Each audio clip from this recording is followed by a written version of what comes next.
So moving on to why and how marketers are going agile, what were the main findings in this section? And again, did you find anything surprising or encouraging?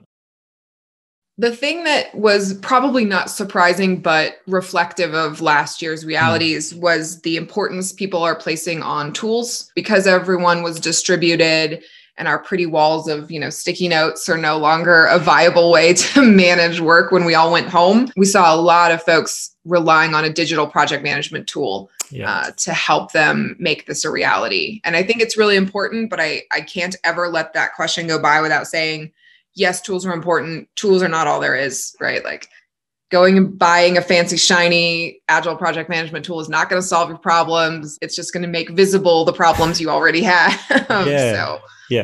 Yeah, I think there's a real danger in that, isn't there? That if they don't have the training on the mindset and the principles and the values and the practices, and you just suddenly make work transparent without building the trust and the philosophy in the team, then it can actually almost backfire and create more chaos. Right. In the team. People are like, this Agile thing is terrible. And you're like, no, it just showed you everything that was already terrible in your process. Looking at some of the other reasons why they're adopting it. So, it was 65% ability to manage changing priorities, improve productivity, accelerate delivery. So again, all makes sense given VUCA of last year.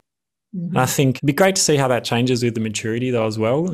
Coming back to one of the first principles of Agile around customer being first, and we'll satisfy the customer as early as possible, and the importance of really aligning to the business and delivering business outcomes. It almost feels like the agility and the changing prioritizations is the hook that gets them in. But once people start learning Agile, they kind of transcend to higher level benefits, which is around that prioritization and the actual customer and business outcomes. Is that what you found? Yeah. I think it is important. And it does come pretty quickly, right? If you're talking about prioritization frameworks and things, right? Like what's the most important work to do? What goes to the top of the backlog is usually a good moment to say what work will deliver value to our customer as quickly as possible. And I think that's one of the interesting things about Agile inside of marketing is for our clients, that tends to trigger a conversation about, well, who is our customer? Right? Is it an internal stakeholder? Is it the end user of whatever product or service that we sell?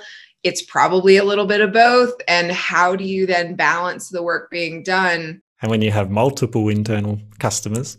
Right. Yeah. Right. So let's make it even extra fun. Right. And they don't ever agree on what the top priority is going to be. And so if you have leaders that are able to kind of step into that and say, great, now this is an opportunity for us to talk with our stakeholders about whether or not the work they're asking us to do does deliver value to our customers, because it's shocking to me how often those stakeholders cannot articulate the customer value of the work they're bringing to marketing. They're like, well, I just want you to do it, to be able to then have the conversation to say, okay, well, we could do it, but why would we do it?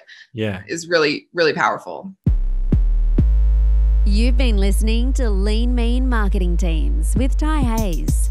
If you love the show, please remember to hit subscribe so that you can discover more tips and strategies to build a high-performance marketing team. And if you're feeling generous, please tell someone about the show who you think would benefit.